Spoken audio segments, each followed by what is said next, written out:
A paz do Senhor a todos. Vamos dar início à nossa aula de número 3, né, do módulo de período intertestamentário, né, ou interbíblico, como queiram, né? E antes de começar, a gente vai orar. E após a oração, eu quero fazer uma revisão em virtude da aula 2, que não ficou gravada, né? E apesar de ter sido uma aula invertida, né? Mas teve um trechinho, e aí a gente vai fazer uma revisãozinha breve para poder ficar registrado para os irmãos reverem lá quando precisarem, tá bom? Então, vamos orar.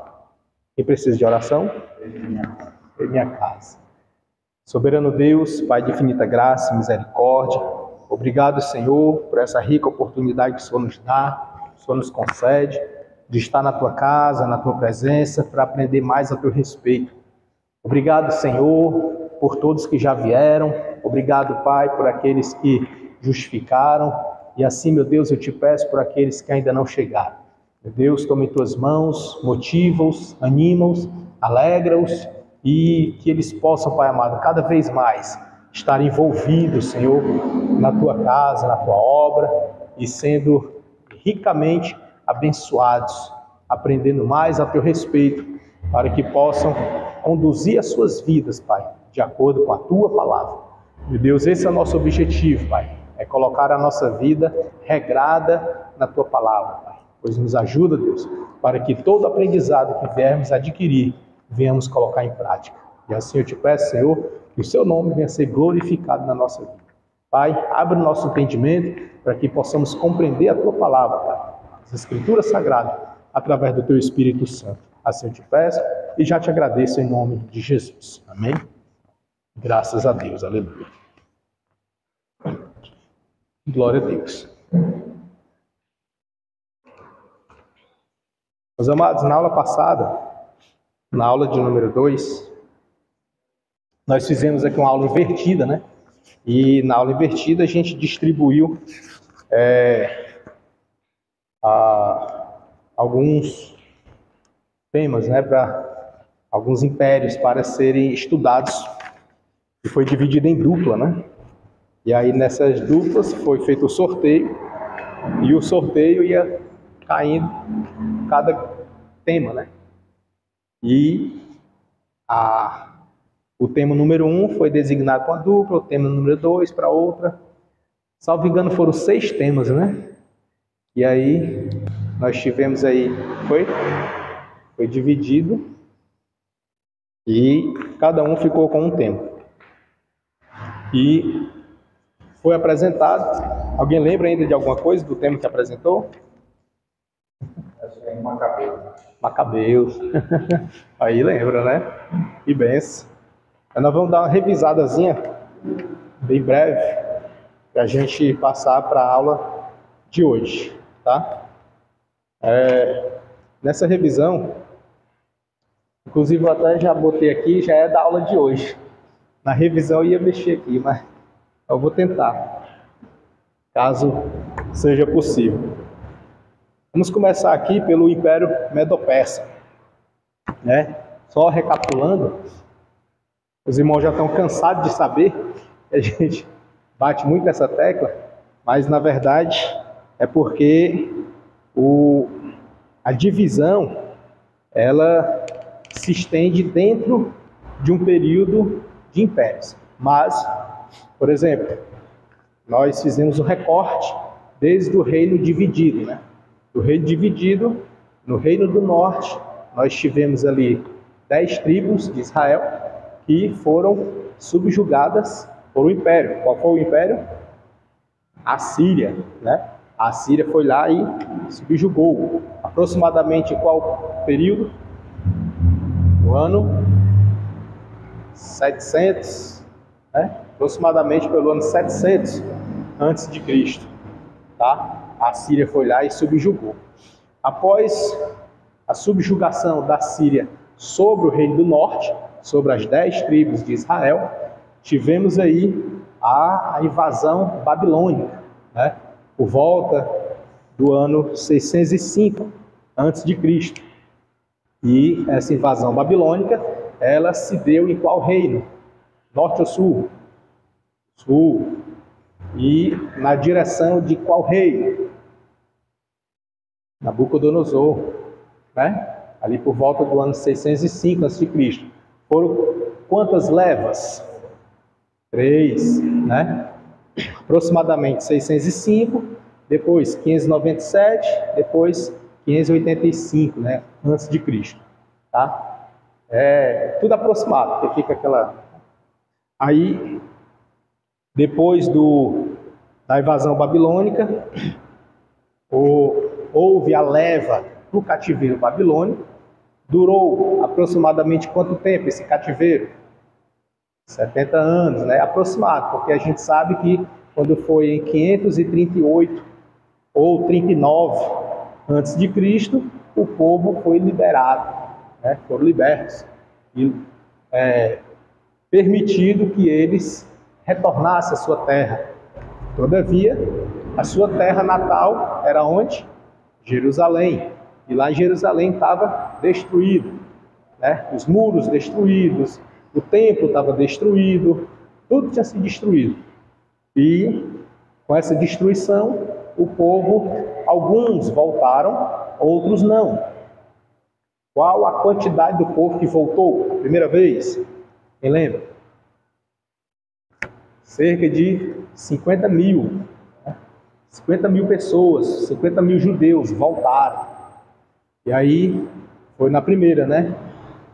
Sendo conduzidos, direcionados por quem? Zorobabel, né? Aí voltaram para a terra. Quando voltaram, outra parte ficou lá na Babilônia. E os que ficaram na Babilônia foram voltando aos poucos. De pouquinho em pouquinho eles foram voltando. De modo que a maior parte do povo judeu ficou na Babilônia, porque a sua vida já estava estabilizada. E outra é porque o reino era de paz. Agora o reino era tranquilo. O reinado das dinastias de Dario, juntamente com Ciro, e a gente viu que esses dois são duas pessoas distintas, né? E aí, Dario não é Dario é um título e Ciro é a pessoa. Entretanto, na direção de Ciro, ele promulgou uma lei autorizando o regresso do povo. Pode ir, vão em paz, retorne, pode voltar para suas casas. Eu só quero uma coisa. O quê? Vocês paguem tributo para cá. Né? Vamos embora, pode ir, mas tributo é aqui. Né? Então o povo foi. É justo isso? Né? Está liberando, né, do cativeiro. Eles estão livres. Só o tributo, tá bom demais. Né? E aí, esse reino de Ciro, como é que dá o nome dele? É o reino Medo-Pérsia, certo? Medo-Pérsia. Por que Medo-Pérsia? Porque foram dois pequenos reinos que se uniram, certo? Os reis. A Média e a Pérsia, certo? E aí se tornou Medo-Pérsia. Os dois se uniram e invadiram a grande Babilônia, né? Aí vem aquele ditado, né?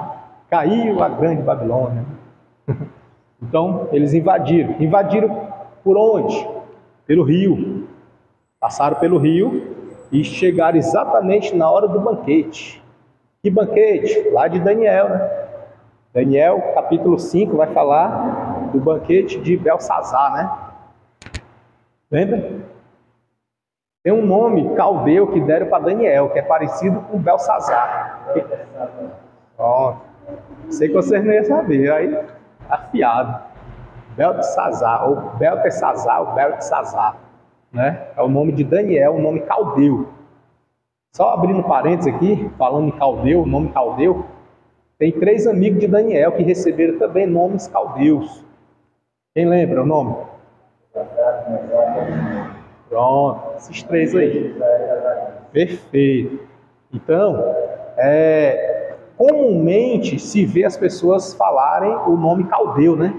Mas o mais correto para nós que somos cristãos é para falar o nome hebreu deles, e não o caldeu. O caldeu é só para a gente saber que existiu, mas não é para falar. Quer um exemplo? Daniel. Quem é que fala pelo nome caldeu de Daniel? Você não vê ninguém falar, mas ele tinha ou não tinha? Tinha, mas ninguém fala. E por que só fala do Misael, Ananias e Azarias? Né? Entendeu? Então, tem que ser justo. Né? Use o nome hebreu, não use o nome caldeu. Tá? Para nós aqui que falamos, temos a oportunidade de se expressar na frente de públicos, de ensinar, de orientar, de dar aula na escola bíblica, ou no discipulado, ou em uma reunião, qualquer coisa. Ou pregando, mas lembre-se, não use o nome caldeu, use o hebreu. Por quê? Porque o nome caldeu era em homenagem ao Deus de Nabucodonosor, né? E o nome hebreu é em homenagem a Deus, o Criador, certo? Então, quando a gente pronuncia o nome caldeu, a gente está ainda endereçando honra ao Deus da Babilônia, certo? Mesmo sem querer, porque essa era a ideia. Por isso que eles mudavam idioma, mudavam o nome da pessoa, era para isso mesmo. A ideia era essa, era fazer com que todo mundo adorasse o Deus deles. Certo? Deus Marduk, né? Obrigado. E aí, fechando esse parêntese, a gente está agora no reino Medo-Persa, certo? Deu para se situar aqui? Deu? Eu fiz um recorte, né? Peguei lá do reino dividido só. E se for voltar muito, a gente se perde, né? Vamos para frente. Aí disse, ele vem. E aqui no Medo-Persa, nós temos dois pequenos reinos, a Média e a Pérsia, né? A Média e a Pérsia. Eu estou aqui, no meu é na página 20, de vocês é onde? 22, né? Vocês estão na frente, tá certo. Glória a Deus. Vou esticar a baladeira aqui, tá bom. Tá bom. Passou. Aqui ele coloca a soberania. Veja que as datas, eu não vou nem assim frisar muito a questão da data, só que a gente vai precisar falar, tá? Mas veja que ele coloca aqui a data de 450 a 333, né? Observe bem, sempre se atente, não vamos usar como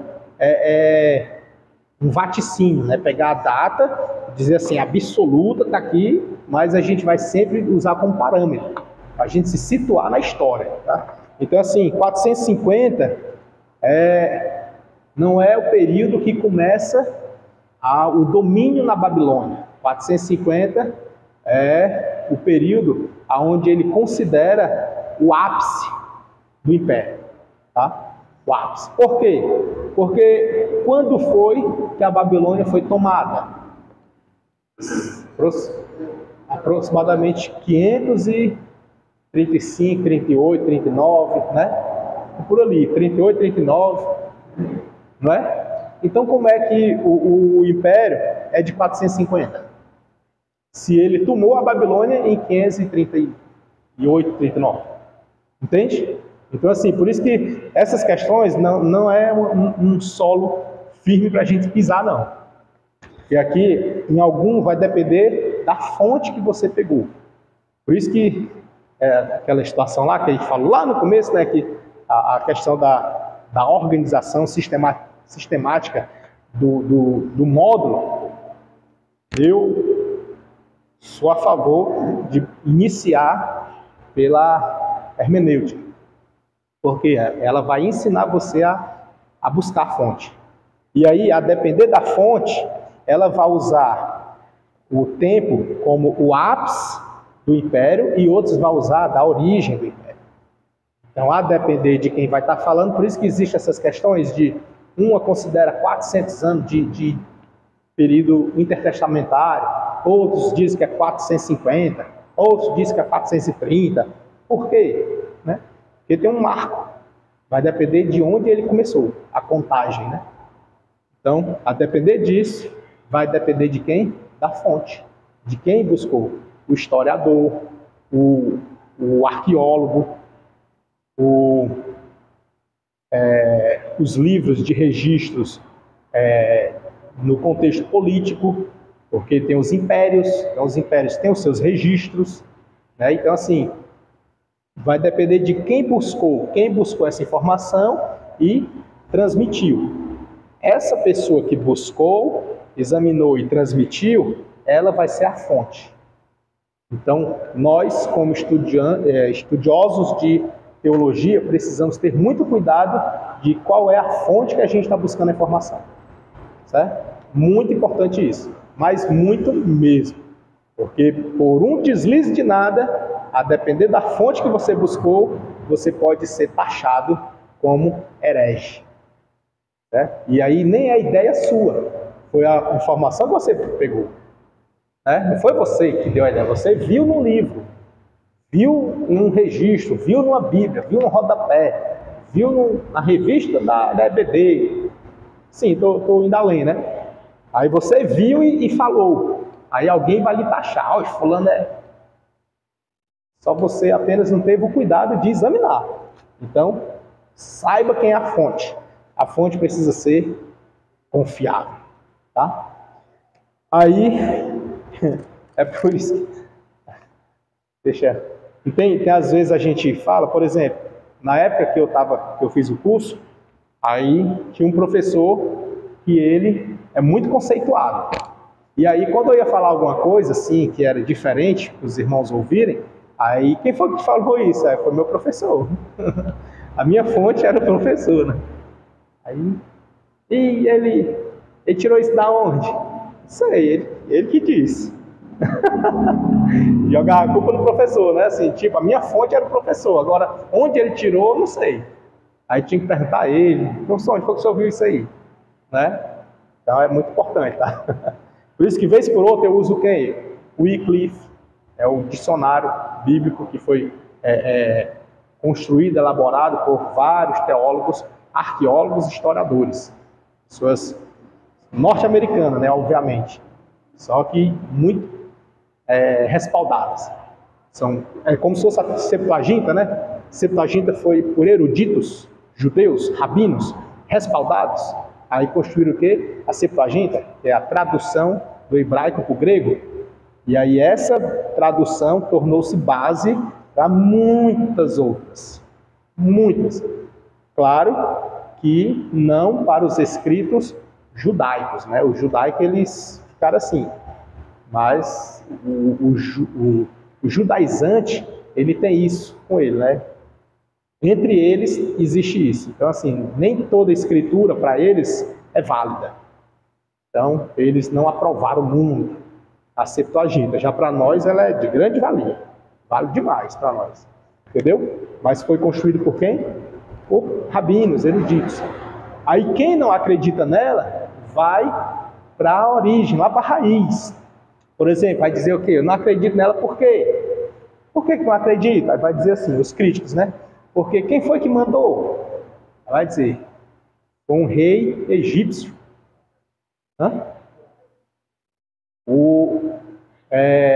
Filadélfo, né? Filadélfio, foi um rei egípcio. Lembrou até do nome, que da aula passada, né? Filadélfio.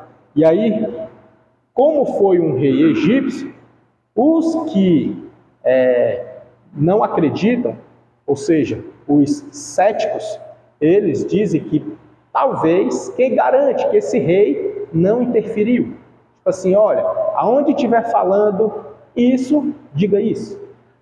Entendeu? Os céticos, né?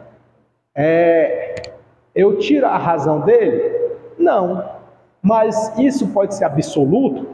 Porque, vejamos, se a gente for andar sempre nesse viés da desconfiança, a gente vai desembocar naquele ditado que diz que eu não confio nem na minha própria sombra.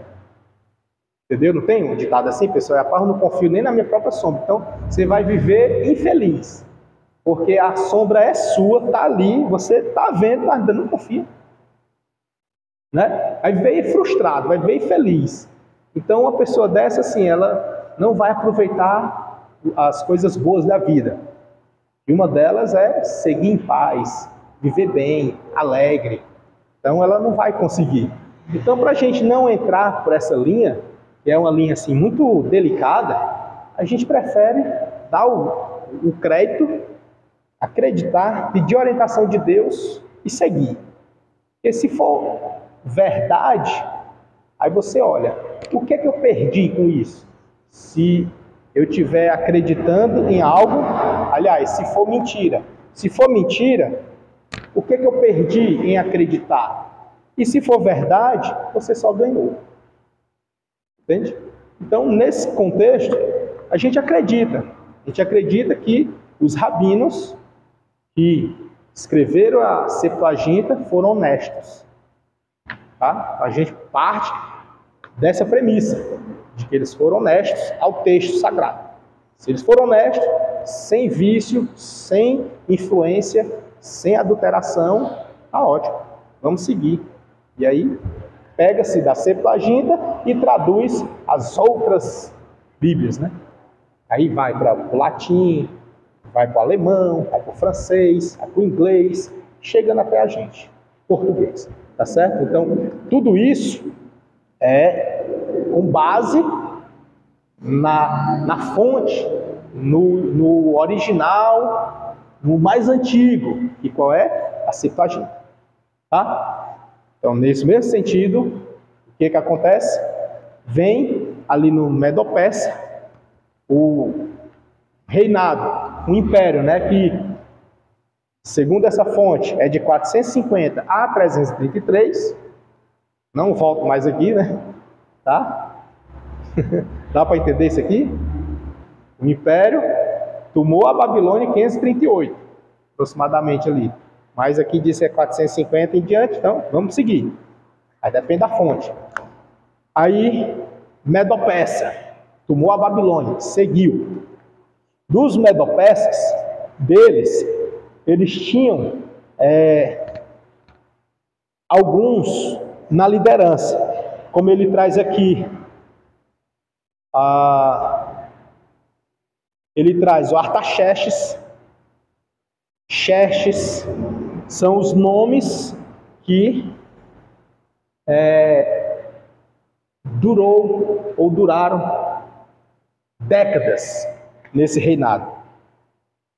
E aí, ele diz assim, que Artaxerxes, cerca de 465 a 425, foi o grande monarca da restauração lá na época dos muros. Ou seja, quem foi nesse período aí, da restauração dos muros? Neemias, né? Lembra de Neemias? Trabalhou na restauração dos muros. Nessa época, Neemias pediu cartas ao rei. Nessa época, Neemias pediu autorização para ir até Jerusalém para fazer a construção. E quem foi que deu o aval para ele? Artaxerxes. Certo? Artaxerxes era um rei de qual região? Um rei persa. Da Pérsia, da região da Pérsia, onde Neemias estava.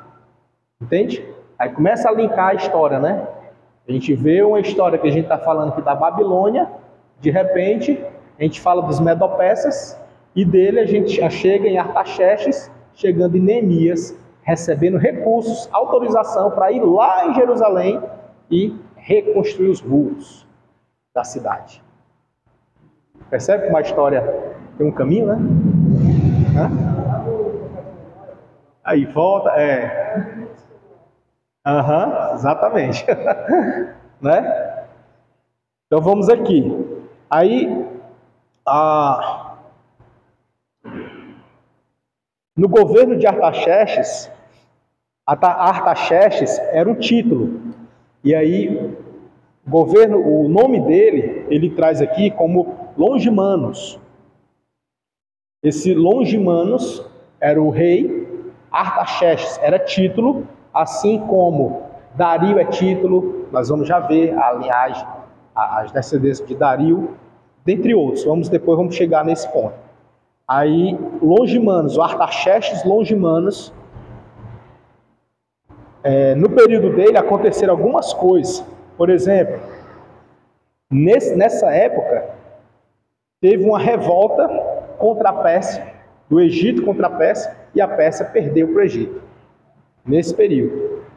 Depois que os Medos e Persas tomaram a Babilônia, outras nações cresceram olhando para ela, porque a Babilônia era grande e temível. E aí agora ela foi destruída. Quem venceu? Medo-Pérsia. Aí ficaram assim, tanto quanto apreensivos. Só que eles notaram que eram 2 pequenos reinos. Então as outras nações cresceram para ir para cima. E aí vem quem? O Egito. Claro, o Egito sempre na história, né? Do começo ao fim, né? O Egito não aceita a derrota, né? Ele vai para cima. Aí o Egito vem, peleja contra a Pérsia e vence. Entende? Então é sempre assim nessa briga. Sempre assim. Aí, quando ele vence, aí aconteceu também nesse mesmo período de Longimanus, um tratado de paz, feito por Calias, ou Cales, né?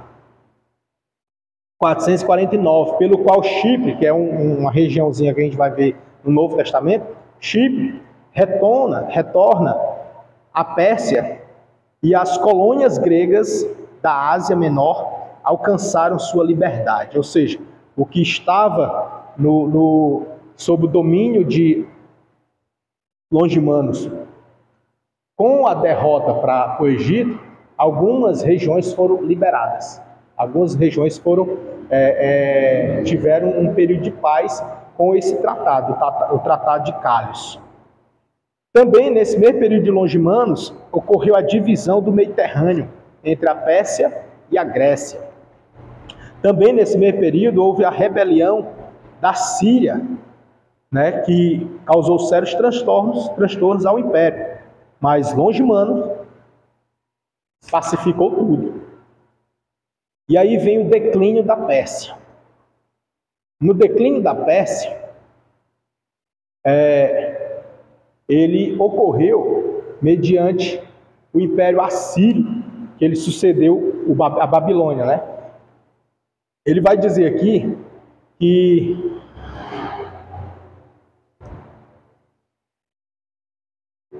ao Império Assírio, que sucedeu o babilônico, este sucedeu o persa. E o persa agora se esbora para dar lugar à Macedônia. Os irmãos vão lembrar daquela aula, acho que foi na primeira aula, se eu não me engano, que a gente falou do domínio da Macedônia.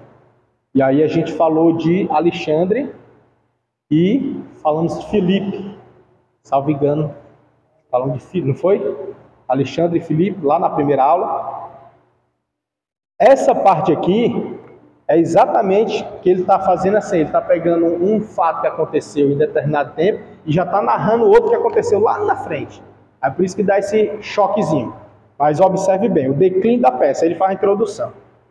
Ao Império Assírio, ele volta lá para o Assírio, sucedeu Babilônia, resgate de Nova Babilônia.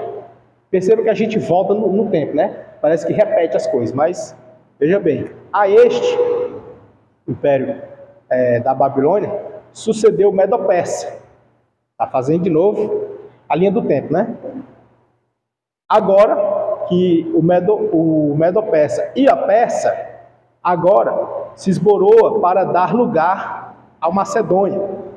Ou seja, teve do Persa, teve uma briga ali, teve o Egito que tomou um pedaço e vem a Grécia também tomando outro pedaço. Então, desfacelou. Aí, muitos fatores colaboraram para o enfraquecimento do Império Medo-Persa. O mais destacado foi o de sucessão.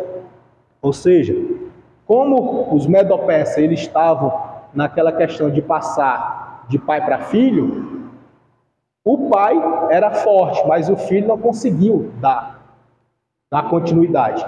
Isso nos lembra qual reinado do povo hebreu, que aconteceu isso também?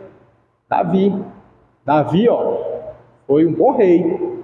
Passou para Salomão. Salomão já não era de guerra, era de paz, né? E sendo de paz, ele acabou fazendo aliança com muita gente. Né? Muita gente. E dele, o seu sucessor, quem foi? Roboão. Aí Roboão dividiu. Entendeu? Ou seja, aqui está dizendo que vários fatores enfraqueceram o Império Medo-Persa. Um deles, o que mais se destacou, foi o de sucessão. Entendeu? O de sucessão. Foi um dos fatores. Sucessão. Só que assim, eu sei que isso aqui, no contexto histórico, é tido como algo ruim, né? Só que, olhando aqui para a gente, para a realidade das coisas, eu acho que se existir outro, eu vou dizer que desconheço, mas eu acho que é o mais lógico e óbvio, é o sucessão. Tipo, se você tem qualquer coisa e você já está perto de morrer, para quem você vai deixar? Os filhos, né, não? Hã?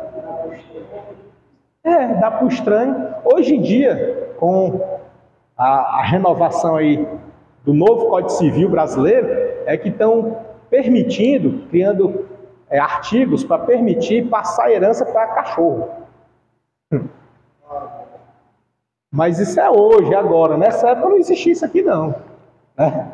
Nessa época aqui era para o filho mesmo, ficava para o filho, ficava para o parente, né? Então, assim, aí aqui, como eu estou falando, isso aqui é fonte, tá? Isso aqui é fonte. A fonte vai dizer assim, que muitos fatores corroboraram. Dentre eles, o que mais destaca é o de sucessão. Olha, a sucessão, assim, ao meu ver, é o mais lógico, ou talvez o mais seguro.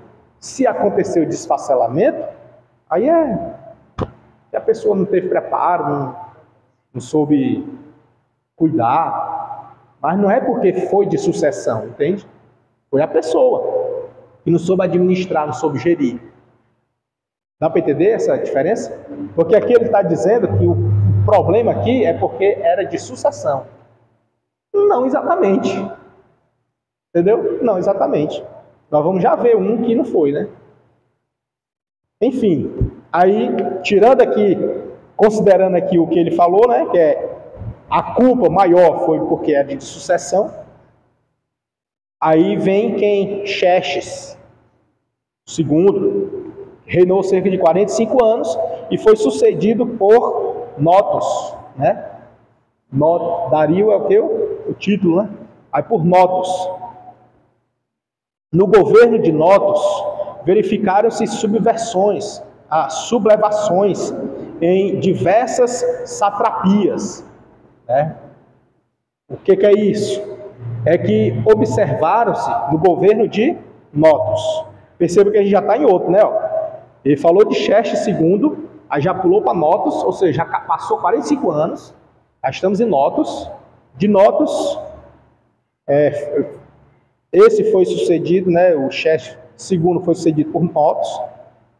No governo de Notos, verificou-se as sublevações em diversas satrapias, ou seja, o que é isso? É que, primeiro, satrapias é que o reinado, que antes era um império, que a sua capital era lá em Suzã, agora está cheio de colônias, muitas colônias. Tipo assim, cada colônia tem um governante, né? Tem ali um governante. E esse governante, ele tinha autonomia para quê? Para julgar todas as causas. Ele era uma espécie de jurista, né? Um juiz de direito. Então, era chamado de os sátrapas. Então, os sátrapas eram os líderes daquela satrapia. Tá? Então, quem era o que liderava numa satrapia? O que era satrapia? Colônia. Tipo um município. E nessa colônia, nessa satrapia, quem era que liderava? Um sátrapa. E o sátrapa era uma espécie de governador, juiz, um juiz de direito. Ele que julgava as coisas, ele que dava o veredito, tá certo ou tá errado. Entendeu? Não estranha o nome não, né? Porque a gente está saindo do Medo-Persa, passando na Macedônia e vamos entrar no grego. Né? O grego ali é que é... Então assim, não estranha não, que é só alguns termos. Hã? Né? O latino para nós é que é mais próximo ainda, né? Mas o grego não é muito estranho não. Então, temos aqui o Egito e a Lídia, que ele destacou, auxiliados pelos mercenários gregos, procuraram sacudir o jugo persa. Ou seja, veja a estratégia do Egito e da Lídia. Pegaram dos sátrapas, daquela colôniazinha, mercenários, pagaram para quê? Aí ele diz, pelos mercenários gregos, procuraram sacudir o jugo persa, para destruir a Pérsia. Então é tipo assim, uma implosão. Pegaram pessoas das colônias, pagaram para eles enfraquecerem o reinado da Pérsia. Uma guerra civil. Tudo bem. Pelos mercenários, né? Pessoas pagas para isso. Daí, perceba que isso aqui a gente está onde? No período interbíblico. Estamos falando aqui aproximadamente no ano 450, né? Por aí, antes de Cristo. 450, de 538 da Babilônia. Aqui, considerando dele aqui 450 do Medo-Persa, 545. Dá mais ou menos 400, eu acho. Chegando aos 450 a 400 antes de Cristo, né? Por ali. E aí, nesse período, é o período onde as pessoas já estavam o quê? Mais voltadas para conquistas territoriais, conquistas de poder, a busca desenfreada pelo poder e deixando de lado a busca por Deus. Lá em Jerusalém, tinha cerca de 50 mil pessoas ou mais lutando pelo templo, pela reconstrução dos muros, estavam lá, buscando a sua vida normal de culto, mas fora eles, o mundo estava querendo poder, império, reinar. Entendeu? Em volta, dá para vocês imaginar esse cenário? Jerusalém lá, de novo, sendo reconstruída, e o povo aqui em volta, os gregos, os persas, tudo brigando. Pastor Aurélio, Pai do Senhor. Ontem, entrega o recado. Nosso pastor Aurélio Pinto, pensa, né? Só um minutinho, pessoal. Mas eu vou te dar aqui. Tranquilo. Se quiser só deixar lá, não, tá. Pode deixar lá? Pode sim. Pode, mas é a secretária de pastor. Viu? Tranquilo. Pode acertar lá que dá certo. Pode ser, pessoal, pode ser novo. Olha, eu estava olhando aqui, a próxima disciplina de vocês vai ser Geografia Bíblica. Já estão tudo pela ordem, né? Exatamente. Aí, pela ordem. Exatamente. Escuto isso todo dia. Geografia Bíblica. Pela ordem. Muito bom. Se você souber desenhar mapa, vai receber, você viu? Eu vou tentar. Né? Não sei se eles entendem quando eu desenho. Aí inclusive, aí eu tenho lá em casa, vou mandar no grupo para vocês. Eu falo assim, mas estou brincando que eu desenho aqui o... Não, mas você desenha. Eu tenho no grupo um material só de mapas, alguns mapas do livro de Atos. Olha, já é uma ajuda. Já quando chegar lá, nas epístolas Paulo. E aí ajuda o livro de Atos com a geografia bíblica. Quando vai rodar, já.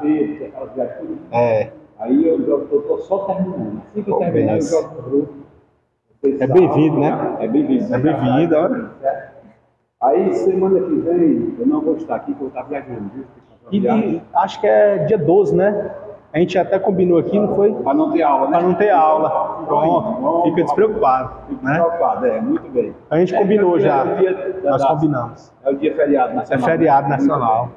E também é o dia da criança, na Santa de Jesus. E dia do aniversário do Robert Van. Também? Missionário, é o dia dele. Muito bem. Então, pronto, pessoal. Então, a gente combinou aqui já. Eu vou fazer tanto possível para no dia 18, né? 19. Aí né? não, vai ser terminar mais um ano, adiante um pouquinho, vai até o dia 25, mais ou menos. Ia terminar no dia 19, porque hoje é a terceira aula, né? Tinha mais duas, né? Aí como não vai ter, dia 12, então vai pular um. Foi, a gente combinou para encerrar no dia 26. Pronto. Certo. Inclusive, alguns já começaram até a adiantar, não foi? Aí que vence. Continua aquela mesma. Aí. Tá Não é o Marciano. Matriculou em você desse mês e está ali para pagar. Aí. Né? Tá bom? Continua. Promoção Dia das Crianças. Pronto. Tá bom, pessoal? Então, fica assim. O professor aí está colaborando, eu também vou, né? Com certeza vai saber. Deus quiser. Tem tempo que diminui, rapaz. Aí eu era bom, lá mais com você, teve uma cadeira, eu fiz só eu e o professor. Deve ter terceiro seminário, ele tinha responsabilidade com os alunos. Ele não deixava o cara ficar. Então, o professor dava aula, só eu só uma matéria só sentei público. A cadeira todinha? Isso aqui que eu estou vendo, não é vendo não, sabe por quê? Quando eu comecei a estudar biologia em 98, terminei em 98. A turma minha começou com 26 anos. Estava terminando. Somente eu que cheguei até o final. De 26? De 26 que sobrou eu. Aí quando foi em 2001, mais duas colegas que ficaram atrasadas, eu acho que ainda terminou em 5 dessa turma. Entendeu? Então isso aqui, pessoal, pode ver. É desafio. Não pense que a brincadeira é desafio. Talvez o senhor não veja nada, mas lá na frente, eu ainda não vi uma pessoa que faça as coisas para Deus, de coração, para não ser lá na frente do Certeza. Aí, o que ele está fazendo aqui agora, eu fiz muitas vezes. Quantas vezes eu fiz isso? Na época, eu não tinha professor no Vasco, na época, aqui, a única coisa que eu recebi era só o livro. O livro, né? Para poder dar aula. E Deus abençoou. Assim, então, pode vir nessa vocação que isso aí é. Eu estava admirando se tivesse a igreja toda cheia, aí já estava. Mas um pouquinho assim eu fico feliz. Claro, a gente precisa mais de gente, né? Com certeza. Mas os irmãos podem fazer isso, podem fazer essa divulgação. Eu estou tentando, eu já falei com as meninas, aquelas que deixaram aqui, eu estou falando. Foi, né? Tem duas irmãs dela que faz lá na terça-feira. Eu digo, menina, manda ela. Não, vai fazer na terça. Minha irmã fala, não está fazendo nem pertinho. Vai fazer na terça lá no Maracanãú. Tem despesa aí. Que volta, se matriculou novamente, dá certo. Viu? Verdade. Vou lá, deixa eu só trabalhar você aí, continua, viu? Tá bom, sua presença é sempre somando.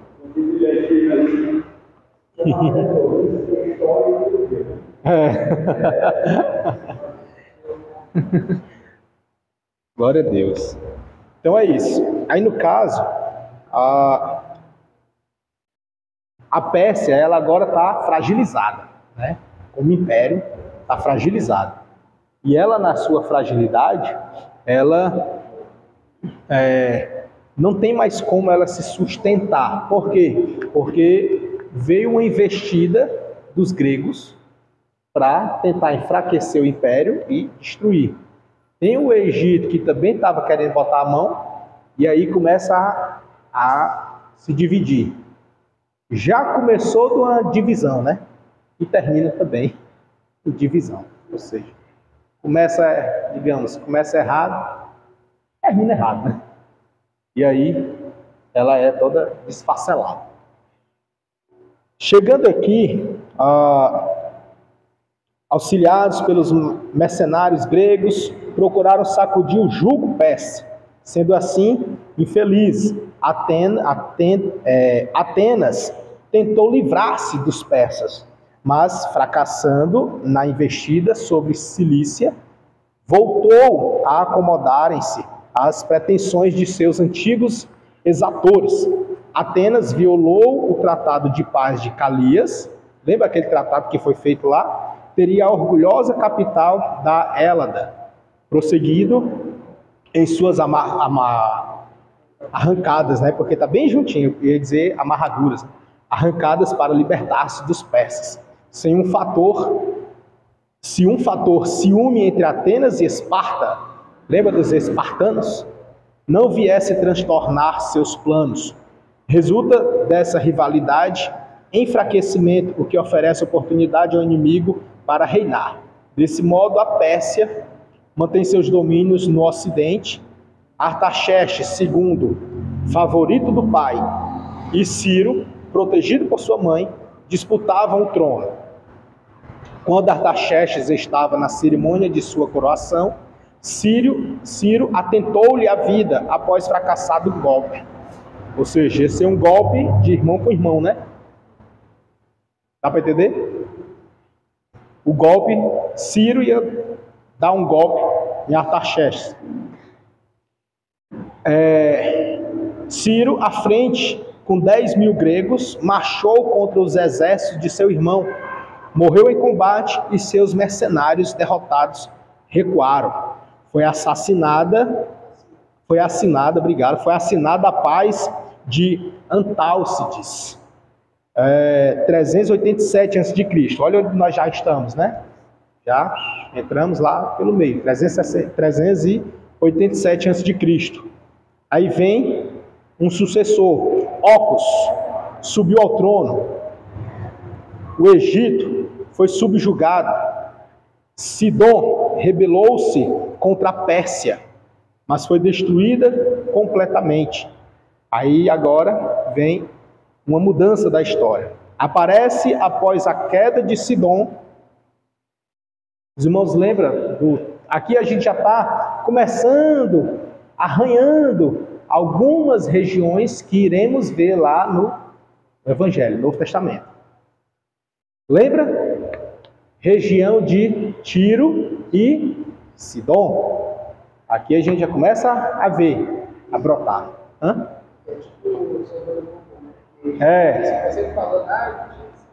Exato.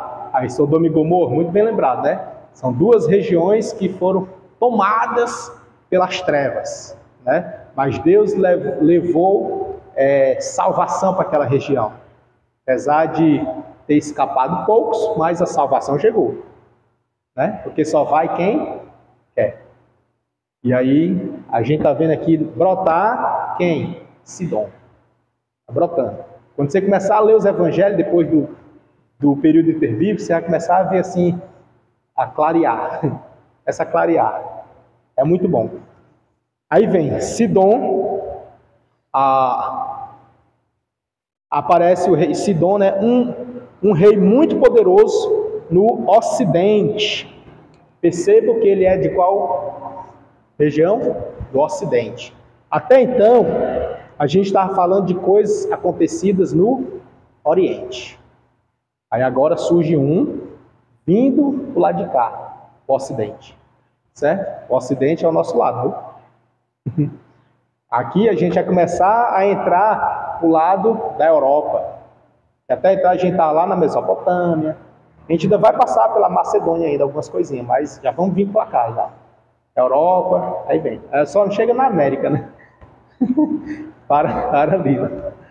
Mas é interessante, é muito legal isso aqui. Eu sei que é contexto histórico, dá sono, né, e tudo. É o que é história, né? Mas é só para fazer sentido depois para os irmãos. Depois os irmãos vão ver que as coisas se encaixam, tá bom? Eu tiver com sono, é só dar um glória a Deus. Glória a Deus! Acorda até os outros. Né? É igual na vigília, né? É na vigília. Bebe água, o pessoal não passa. Então vamos aqui.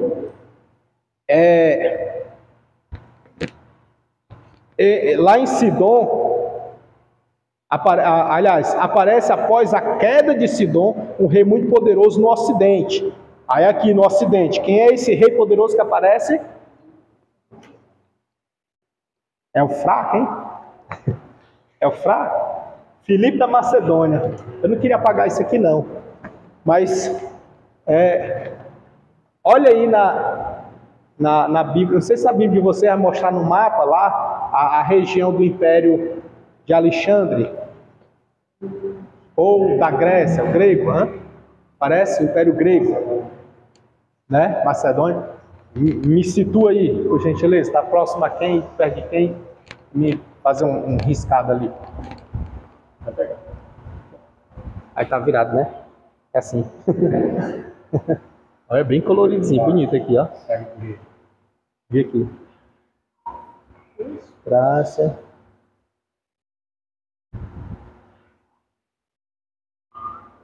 Pronto. Aí, ó. O Filipe, ele...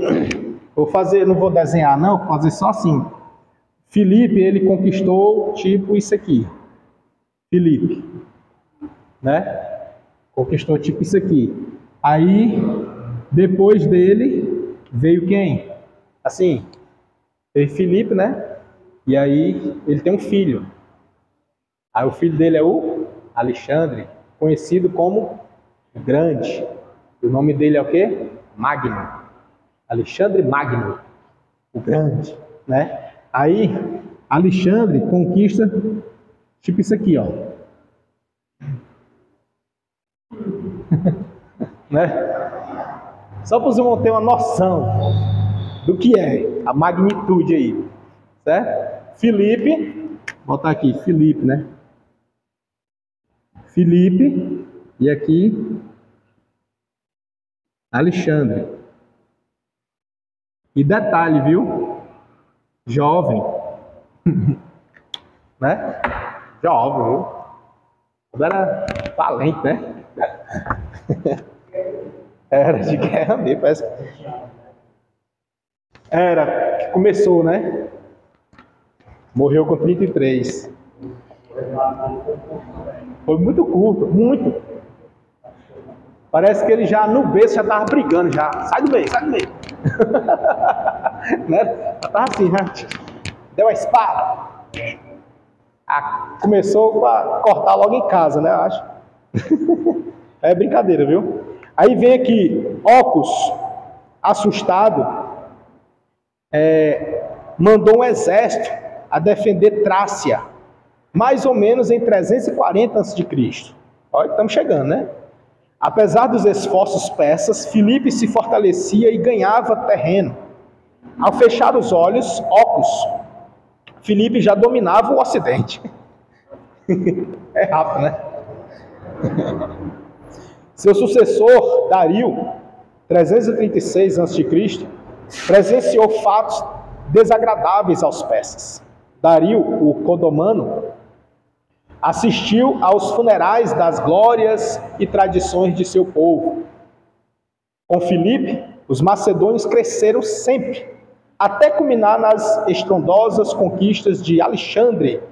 O cetro passa, assim, do Oriente para o Ocidente, né? Ou seja, passa a força bélica imperial sai do Oriente e agora vem para o Ocidente,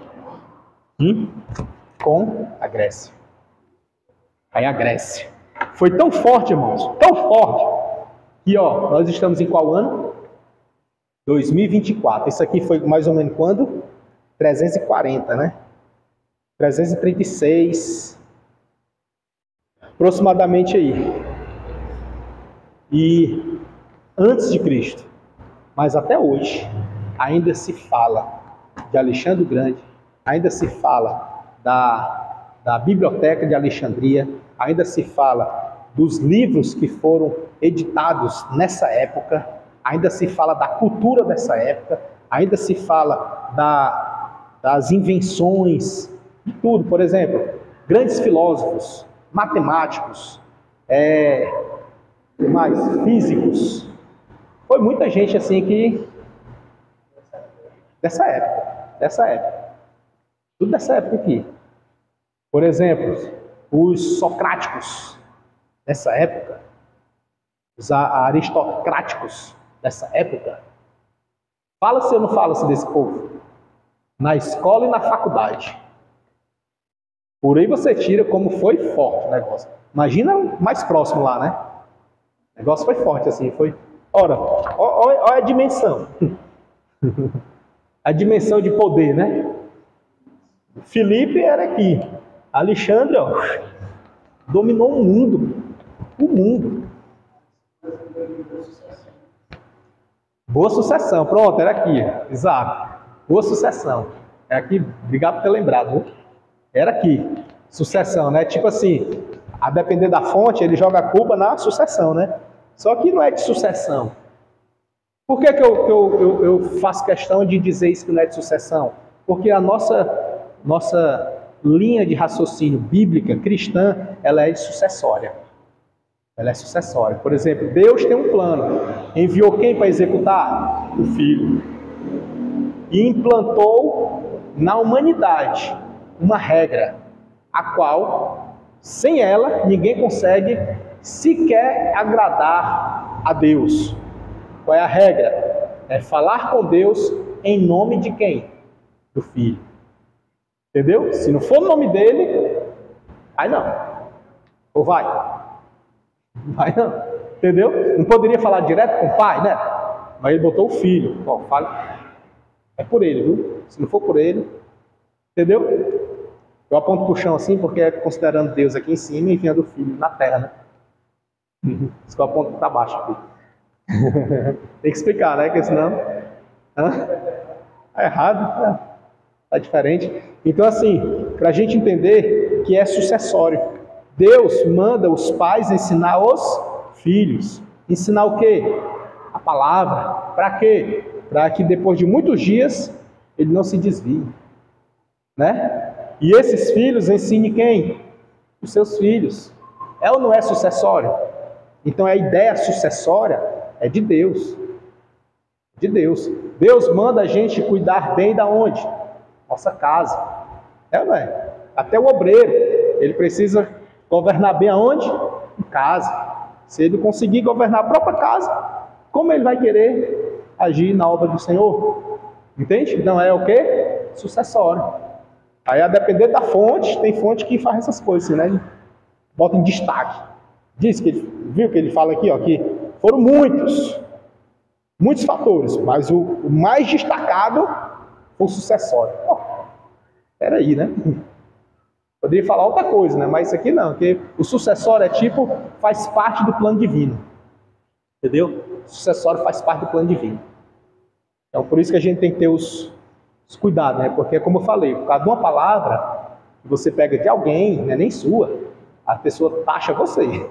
Que foi você que disse, né? Taxa você. Então, é por isso que nós temos que ter esse cuidado, tá bom? Aí, chegamos então em Alexandre o Grande, né? Só que antes de falar dele, eu quero aqui falar ainda dos reis do declínio da Pérsia. O Império Persa, ele veio de aproximadamente, né? Vou botar aqui aproximado. Esse aqui é de conquista, né? Assim, mas no seu ápice, aqui é o início, e o ápice dele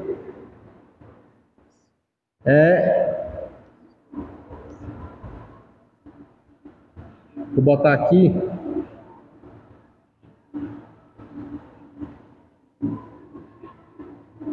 $450, digamos assim, que é o que o comentarista aqui fala, né?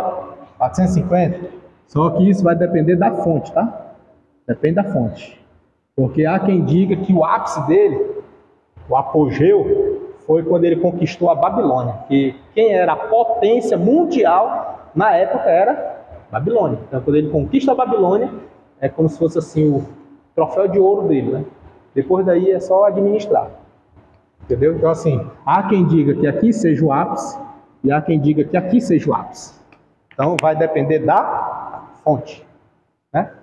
Os historiadores, tá? Aí fica a critério. Por que eu faço assim Ah, irmão, por que o senhor não diz logo que é isso aqui? Porque eu estaria sendo desonesto. Eu tenho que falar para vocês como é. Aí vocês vão buscar, e na hora que vê um, já sabe que existe outro. Entendeu? Na hora que pegar esse, eu me lembro, você está dizendo isso aqui, mas eu sei, viu? Eu sei que existe outro, né? Entendeu? É para isso, para que você não ande bebendo águas de cisternas rotas, né? Foi bíblico, não foi, não? Então vamos aqui. Reis do declínio da Pérsia, né? Olha só o declínio dela. Dario Notus, Dario II, né, que é 423 a 404.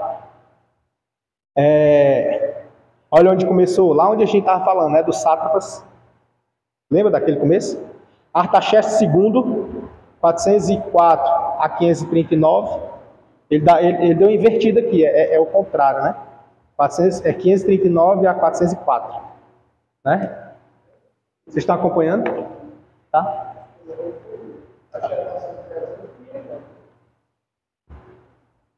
É, 3 anos aqui, né, só. Mas o óculos é porque foi curto mesmo o óculos. Ah, porque fica um tempo, né? Para continuar para o outro, exatamente. Tá vendo? Ó? É isso que eu quero que vocês peguem, é isso aí. Esses cuidados, entendeu? Isso é muito importante, mas isso é muito importante. Por isso que eu friso, porque é muito importante. Esses cuidados, assim, essas observações, mas isso aqui é isso aqui, porque isso são características de apologetas, características de examinadores da palavra de Deus. Não é característica de críticos, de ateu, não é isso. É porque nós, por conhecedores, temos o dever de saber. Entendeu? E alguém vai procurar você para tirar dúvida. E é você que vai tirar dúvida. Né? E para você não ser pego de surpresa, você já tem que ter a análise do que existe. Existe esse, aí a pessoa vem com a dúvida. Aí você diz, não se preocupe não, que isso aí é por causa disso. Não se preocupe não. Tem outro também, tem mais esse. Entendeu? Aí você já tem aptidão para isso, né? Por isso que a gente fala nesse sentido, tá? O meu cuidado aqui, a minha preocupação, ela é muito o que você vai fazer com o que você está aprendendo aqui. É na vida, entendeu? Porque não é para discussão teológica. Existe professores que preparam a turma para discussão teológica. Eu, particularmente, eu não sou desse viés de discussão teológica, eu sou de esclarecimento teológico. O de discussão, assim, não edifica muito, né? Ao meu ver, não edifica não. Mas o para esclarecimento, firma a base. Você se fortalece e segue a vida. A sua vida, ela passa a ser guiada a partir daquele conhecimento. Conhece e vive. Conhece e vive. Não vai ver discutindo.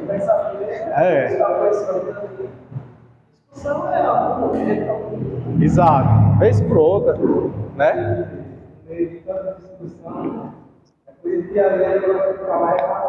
Pronto.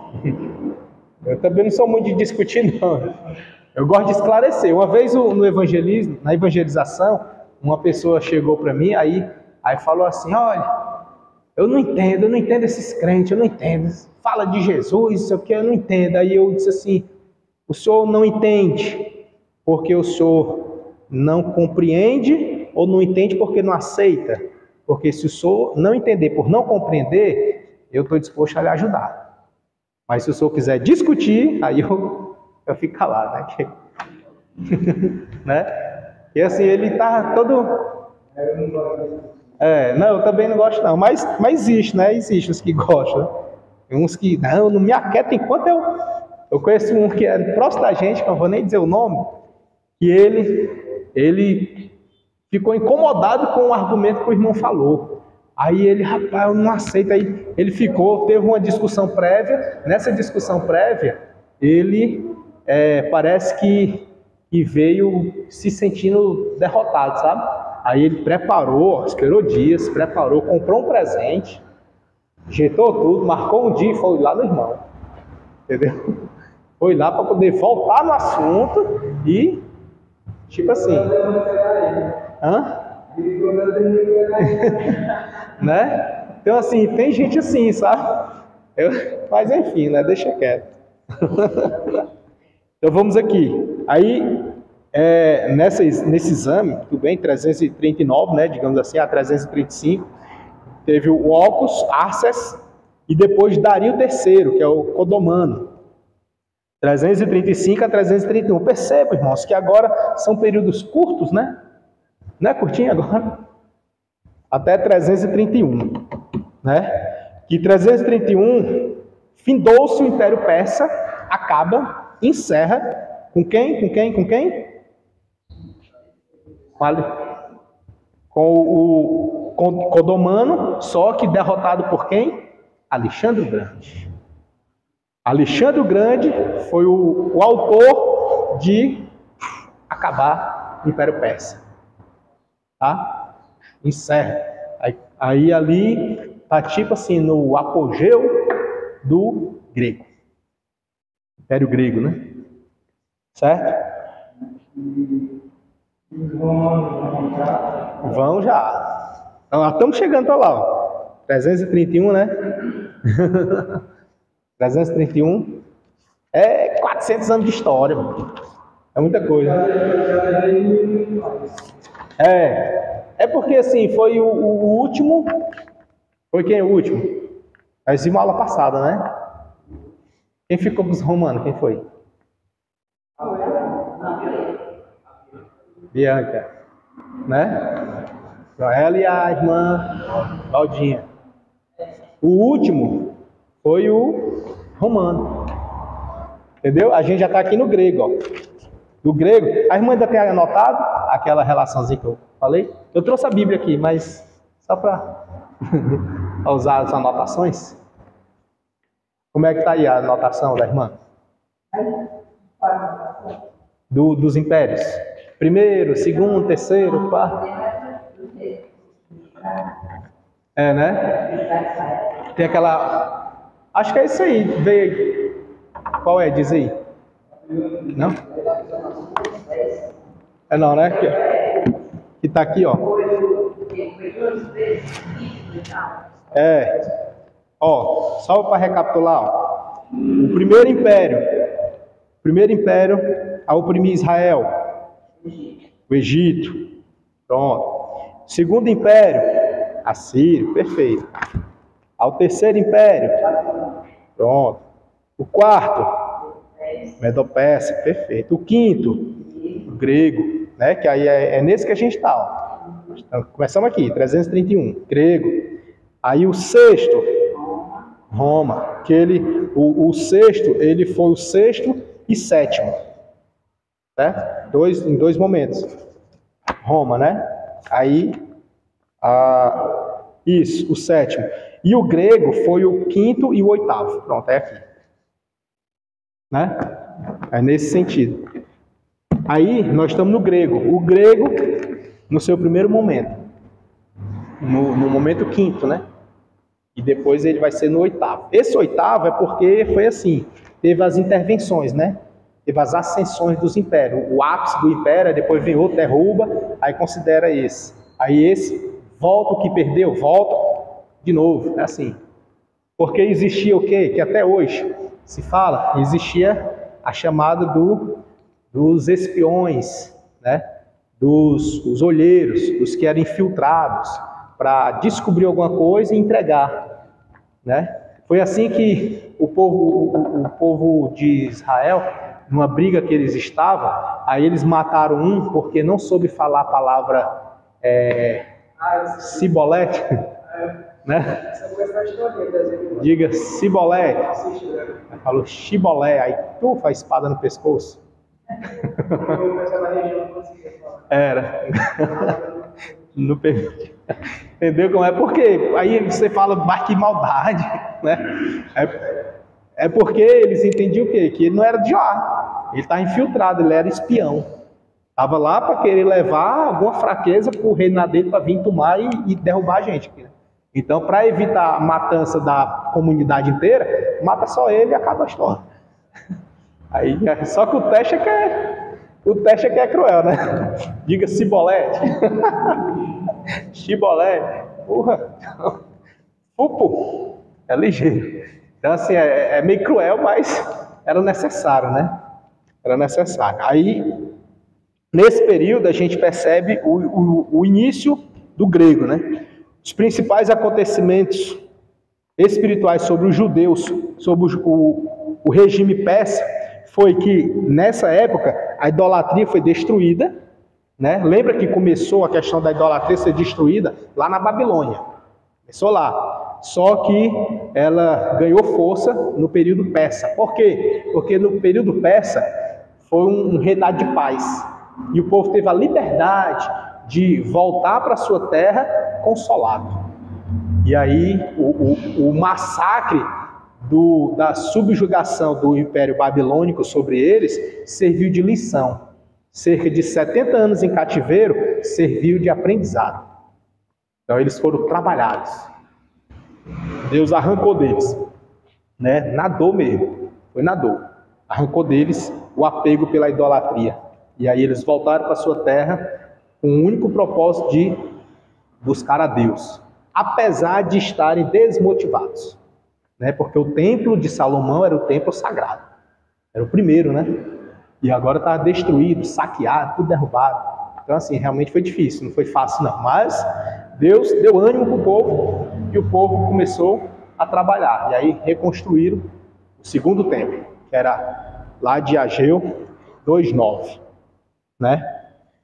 Aí, outro acontecimento no período persa foi o exclusivismo judaico, porque eles julgaram seus superiores, julgavam-se superiores aos demais povos. E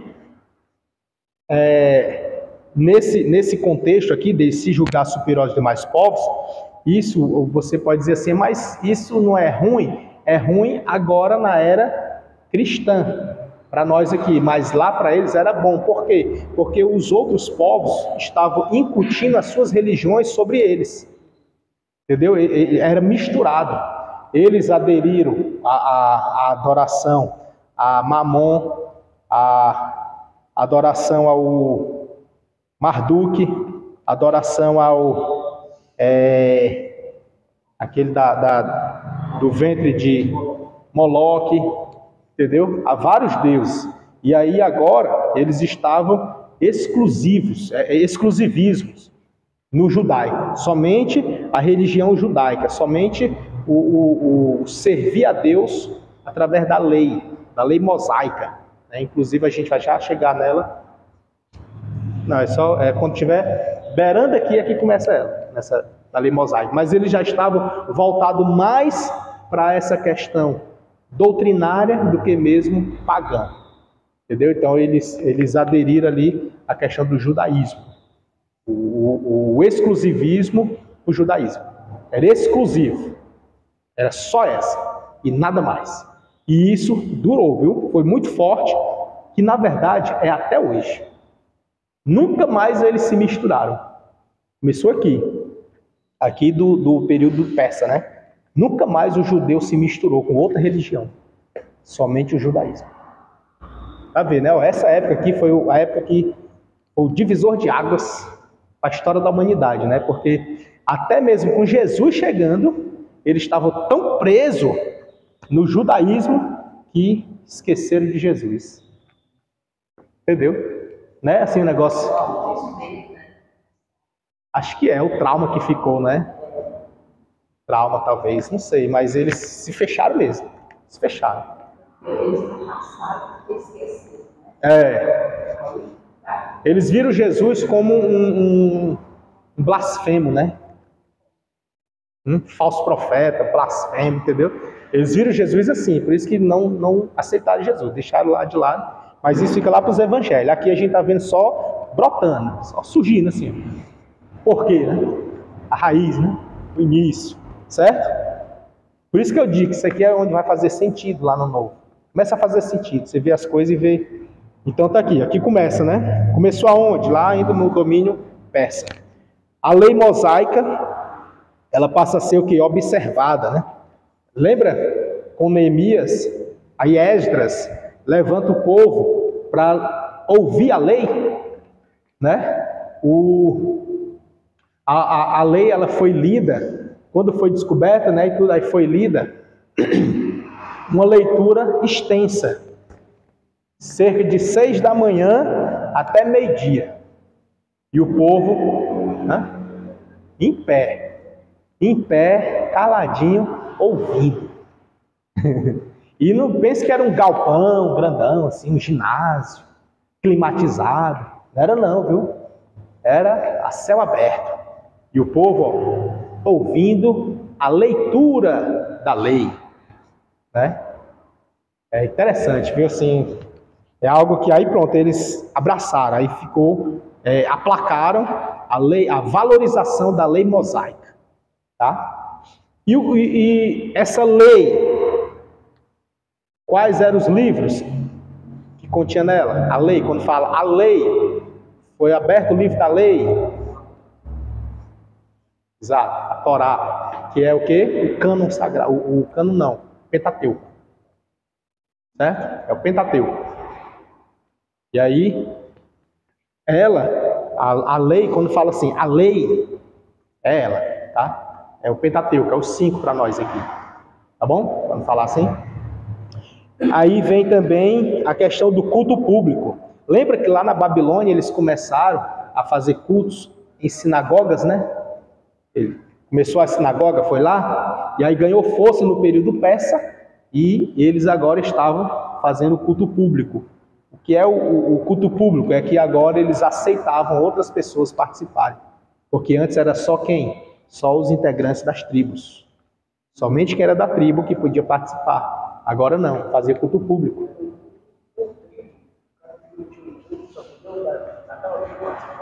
Não, era o culto assim, que fazia, eles separavam em volta do tabernáculo. Aí, lá em Levítico, né, a gente viu assim, não profundo, mas a gente viu que as tribos ficavam divididas. 3 tribos de cada lado do tabernáculo. Então tinha 3 do lado norte, 3 do lado sul, 3 do oeste e 3 do oeste. Ô glória, Deus abençoe, meu irmão. Grande é seu galardão, viu? Dose dupla ainda mais, né? Obrigado, viu? Aí, nesse período, era as tribos, e agora não, o culto era público. Então, apesar de, na lei de Moisés, mandar que até o escravo, o visitante, o estrangeiro que tivesse a sua casa, tinha que também sacrificar, né? Mas aí o culto para eles era quem fosse da tribo. Só que a ordem era que era todo mundo. Aí agora não, ele já estava aceitando. Agora sim, estava aberto. Aí, nessa questão da sinagoga,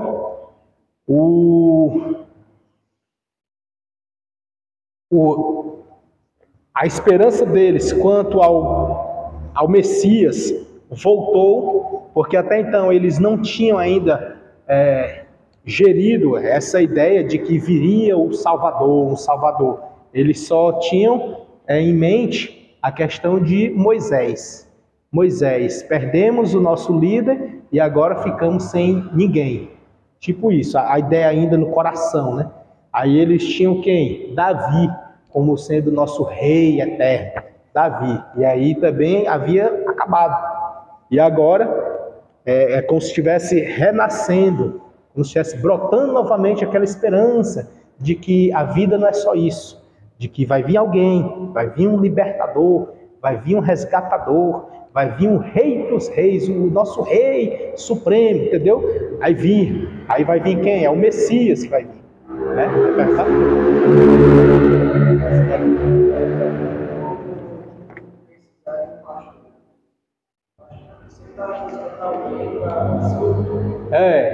É porque essa ideia é algo implantado de Deus para nós.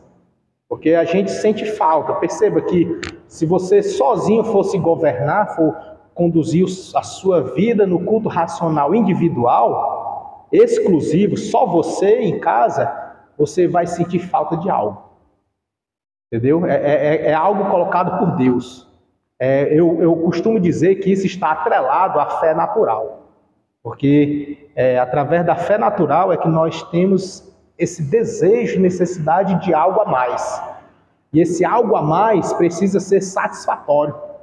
E aí algumas pessoas procuram algo a mais nas mais diversas coisas da vida.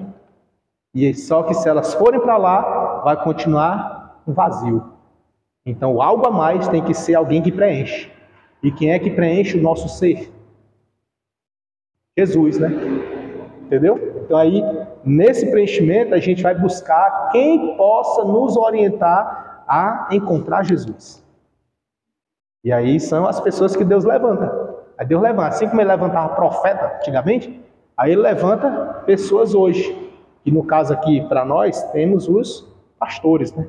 Os pastores têm esse papel de conduzir o rebanho, de levar o alimento saudável, pasto verdejante, alimento bom para as ovelhas, para elas se nutrirem e continuar na caminhada fortalecidas, até encontrar com o noivo. Entendeu? Então eles têm esse papel. Se eles falharem nesse papel aí Deus pega ele, né? Pesa para ele, porque a incumbência dele é essa, né? Conduzir, trazer alimento.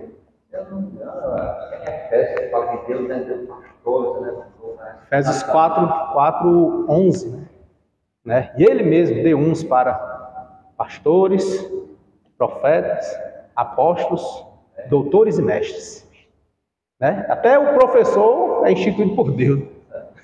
É um ofício, né? Excelso. Glória a Deus. É muito bom, viu? É gratificante você saber que você está ali, mas aquela oportunidade foi criada por Deus. E você está com um papel relevantíssimo. Relevante. Por quê? Porque você está na incumbência de levar um alimento. Alimento que é saudável. Para nutrir a alma das pessoas em direção a Cristo. Então, aqui, volta de novo a esperança pelo Messias, né? Isso é bom.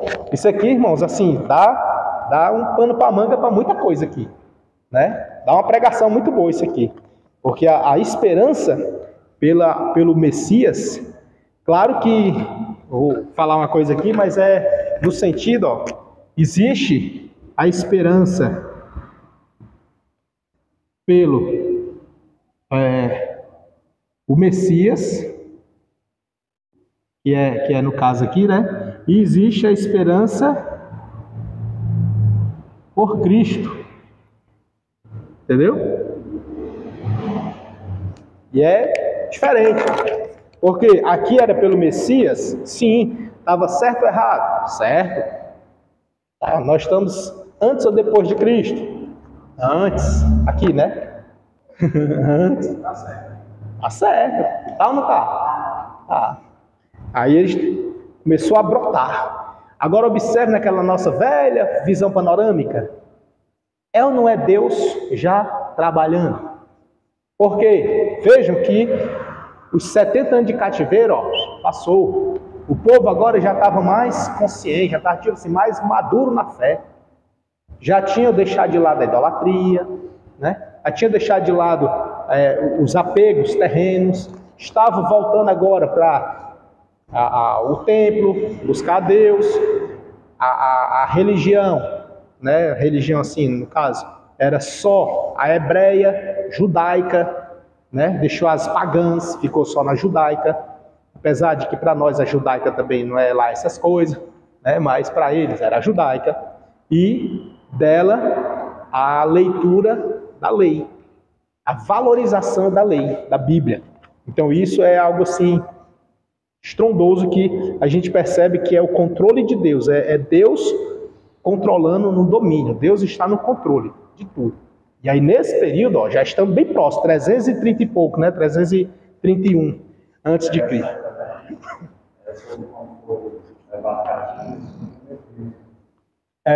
Né? Os dois reinos. Aí eles voltaram por uma, né? Judá, que é a do sul, né? Interessante, olha as observações.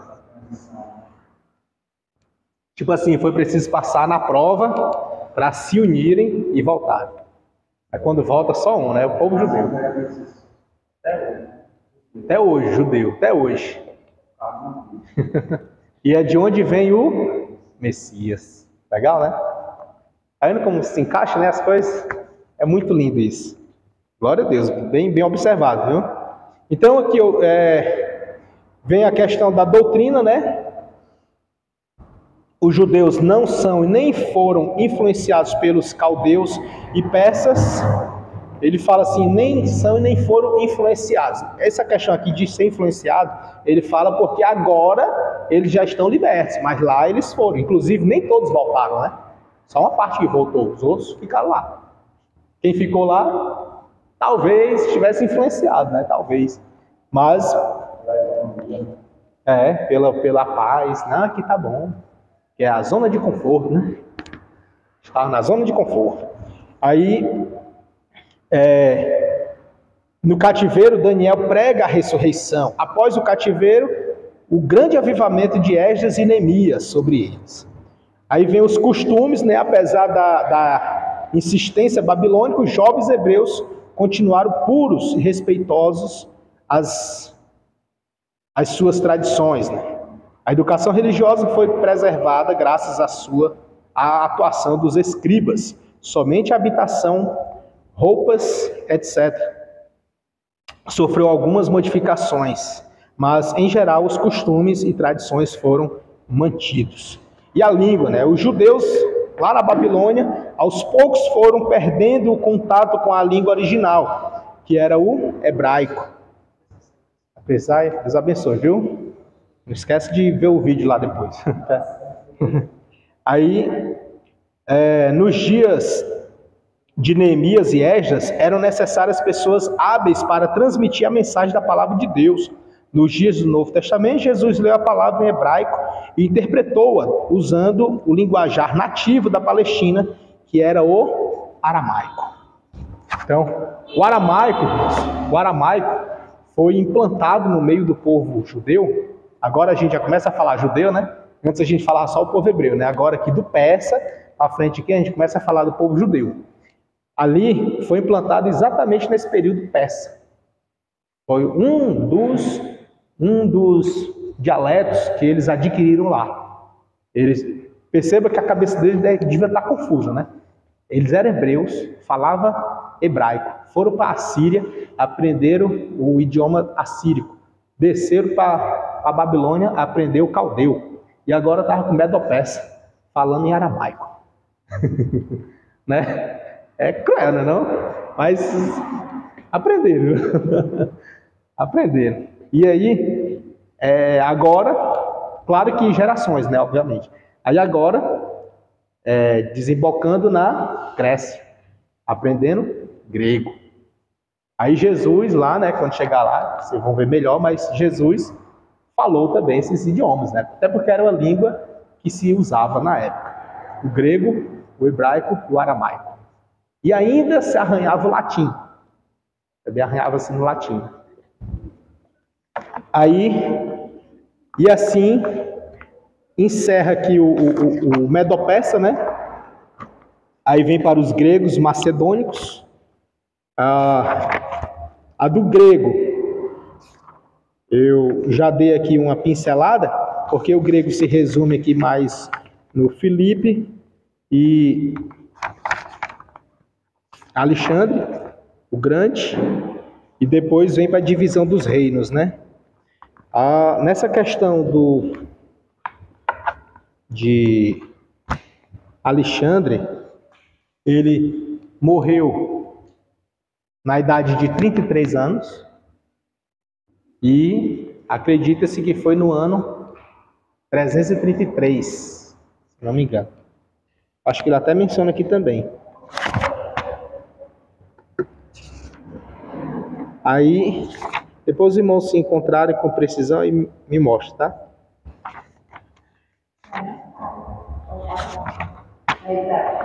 Né?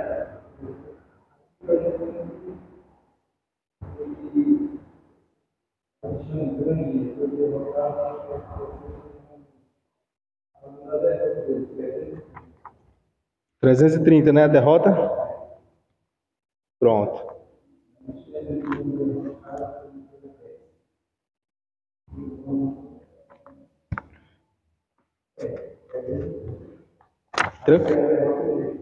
A derrota, né? E da morte, deixa eu ver aqui. Mas enfim, depois a gente localiza, deixa eu ver aqui se ele fala aqui, Alexandre após Tiro.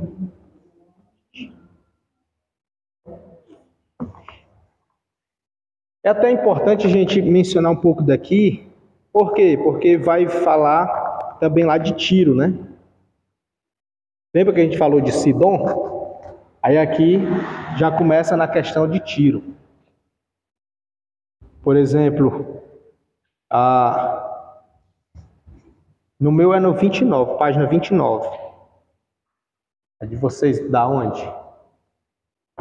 É Alexandre e os judeus.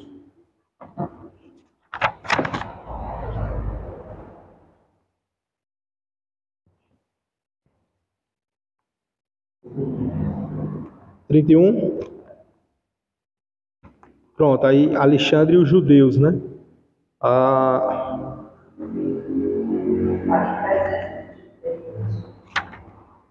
Que encerra, né? É? Pronto. Tá em qual página? É? 323?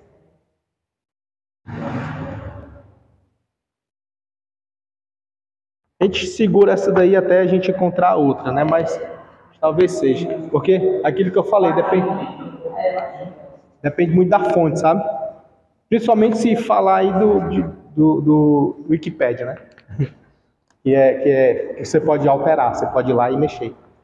Mas enfim, nessa questão do Alexandre e os judeus, ele fala aqui que após a captura de Tiro, Alexandre enviou mensageiros a Jerusalém ordenando a submissão dos judeus e exigindo a subsistência para o seu exército. Jadu, o sumo sacerdote, manda-lhe resposta inclusive franca. Já me comprometi com Dario, não combatê-lo. Portanto, não transgredirei meu compromisso, enquanto vive Dario. Alexandre ficou furioso, assediou Gaza, tomou-a depois de 2 meses, marchou então contra Jerusalém. Os judeus dizem que Deus falou ao sumo sacerdote em sonhos para que abrisse as portas da cidade, adornassem-a bem, mandasse o povo se vestir de branco e sair em procissão com os sacerdotes paramentados. Eu estou lendo no 29, que é o 330, é o 31 para vocês, né?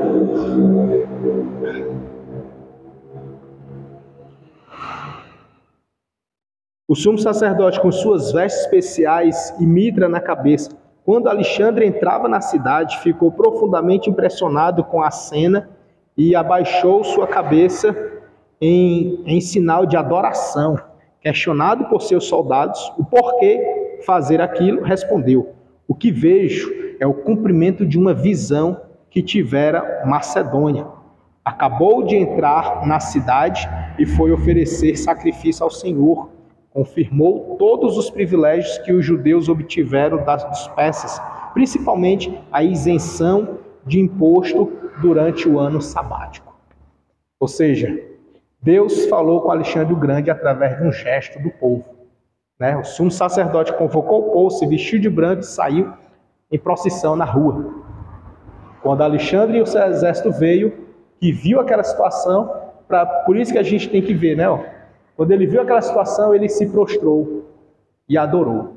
E aí os soldados questionaram: por que está fazendo isso? É porque está se cumprindo uma visão que foi tida da Macedônia. E aí, ou seja, o sumo sacerdote sabia disso? Não. Mas por isso que é importante a pessoa estar na direção de Deus. O sumo sacerdote, ele tinha esse ofício de conduzir o povo. E nessa condução, ele orientou o povo a quê? A se vestir e se portar.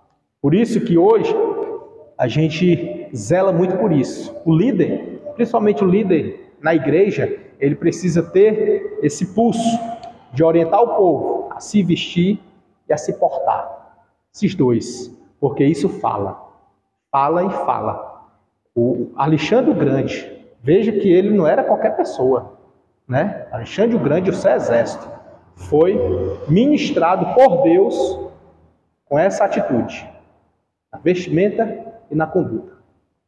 Entendeu? E aí isso fez com que o povo fosse abençoado, né? A gente chama assim a benção, né? Porque o povo foi isento de imposto no ano sabático, né? Foi isento de imposto. Então, assim, você perceba que tudo precisa da orientação divina, né? A orientação divina. Nessa questão aqui dele com um Tiro, né? Após a captura de Tiro. Aqui avançando um pouco mais, na página 31, a de vocês deve ser a 33, que fala da divisão do Império de Alexandre, né? Ainda em vida, Alexandre predisse que seus amigos lhe fariam cruento funeral. Cumpriu-se o vaticínio. O macedônio não deixou sucessor direto, pois o filho tinha poucos anos de idade. Pérdicas, no princípio, governou como regente, passando-a sucessivamente a Antípatro e Polisperco. Os outros generais uniram-se e combateram os regentes.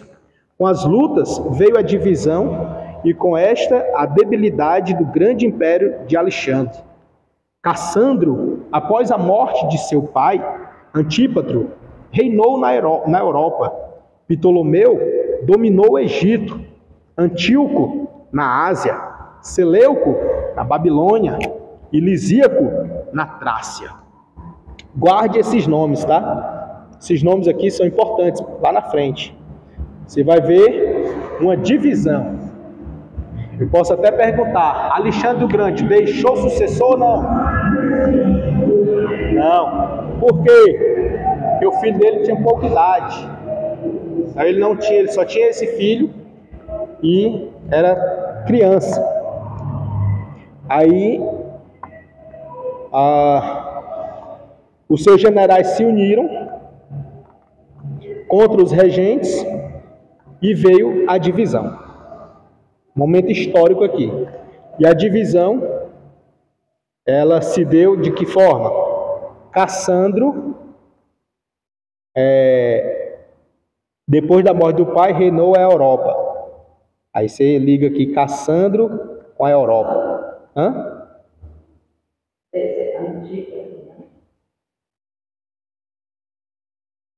Não, Antípatro é o pai dele, o pai de Cassandro.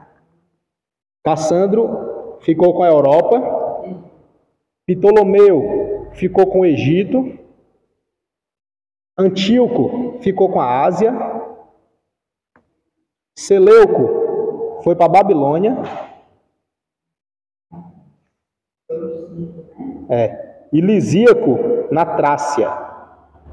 A Trácia, para quem não sabe, é a região que Filipe, o pai de Alexandre, reinava. Tá ruim, aí vem um passo à frente, um passo à frente. Isso, exato, 5 generais, viu? 5 generais, aí, ó. 5 generais, tá? E houve guerras entre estes, obviamente, né? Não ia ser assim de graça. Houve guerra entre esses e outros generais.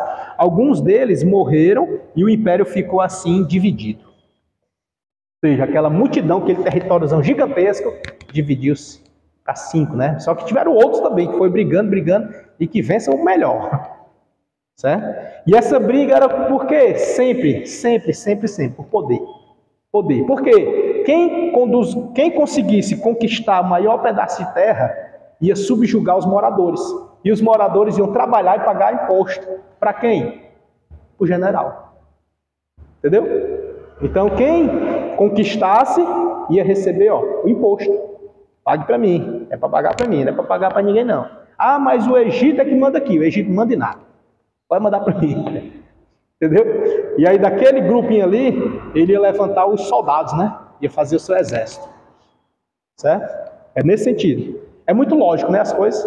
Ou não? Né? Aí,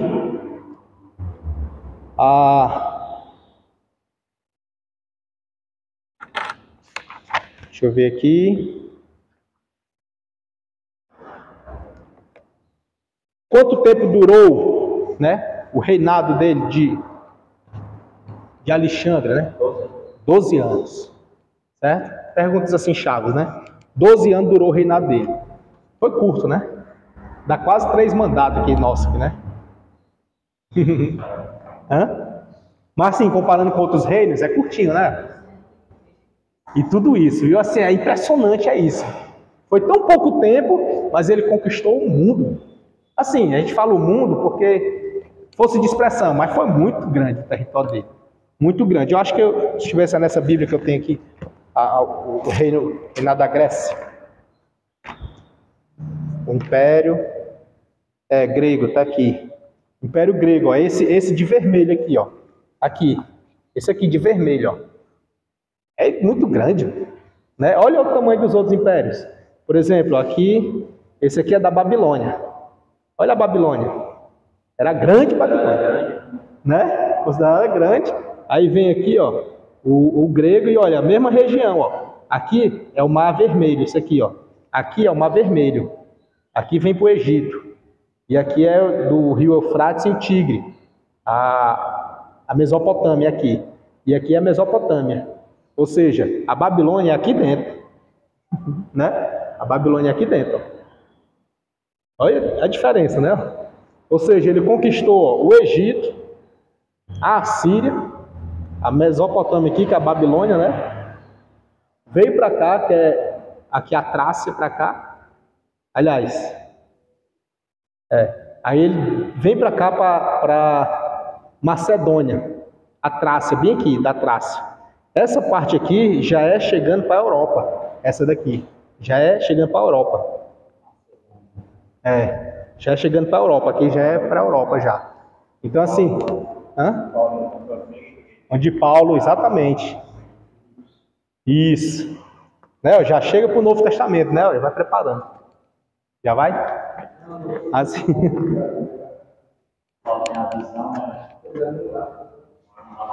Passa, e vem.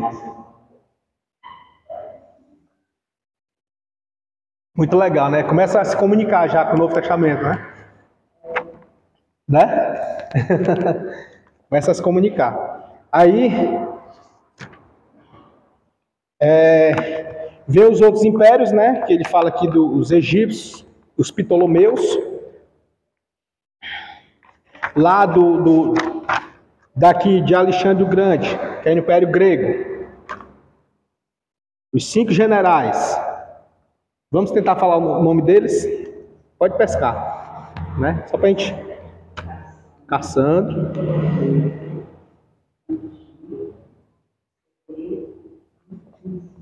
Isso.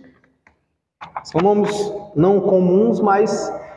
Por exemplo, Ptolomeu, Antíoco, Seleuco e o Cassandra, você vai ver assim com mais frequência na Idade Média, por exemplo, fala muito dele. E na época de Jesus ali também, fala um bocado.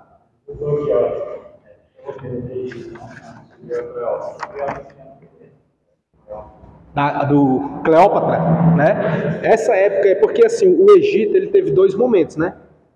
Na verdade, ele sempre quis estar em todos os momentos, né? O Egito. Mas aí, nessa não, do interbíblico aqui. Da Cleópatra. Do interbíblico. Nos faraós,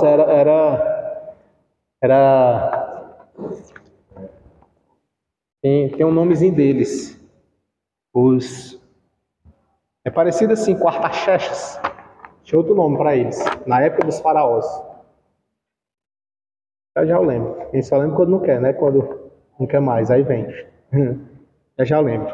Aí, dos faraós, eram outros termos que ele usava. Das linhagens. Salvo engano, foram 31 a 32 dinastias de faraós. Sucessões, né? Aí encerra. Depois, deixa eu ver aqui, do Egito... Os egípcios, né?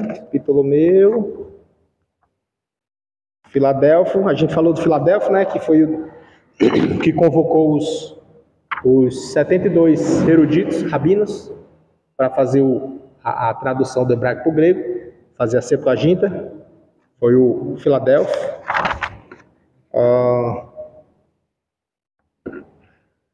Os Seleucidas, que do jugo do Sírio sobre os Seleucidas, né? Essas partes aqui foi aquela que a gente fez aula invertida, né? Eu vejo assim uma certa necessidade de passar ainda por elas, porque é delas que vai chegar para cá, para essa daqui, né? Porque é a partir desse período que começa os apócrifos, certo? Na verdade, durante esse período aqui do interbíblico, foi o período que a gente considera que Deus não levantou o profeta, né? Aí, como houve esse suposto silêncio de Deus, né? Posso dizer assim mesmo, né? Silêncio profético, botar assim, mas todavia o ser humano, né? Vou botar aqui o povo, não, botar o homem, né? Todavia o homem escreveu, mesmo sem Deus ter falado. Aí, como o homem escreveu, os livros que o homem escreveu é tido por apócrifos, né? E isso foi escrito quando? No período interbíblico, né? Foi vou botar aqui interbíblico, mas acredita-se que foi só já do terceiro para o segundo século.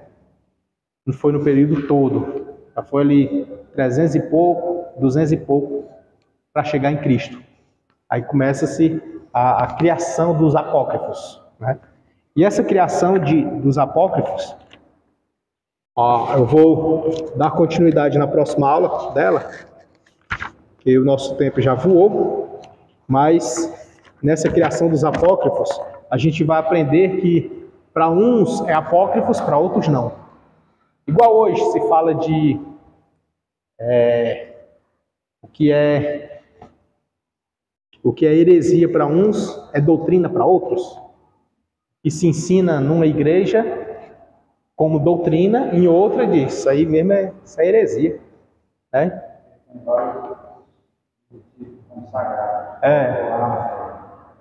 E são tidos inspirados, né? O Corão, né? Eu não gosto nem de chamar de Alcorão, né? Eu gosto de chamar de Corão. Mas é o nome mesmo. Eu falo assim porque é o nome. Porque assim, quando fala isso aqui, ele indica divindade. Sim. Dá para entender, né?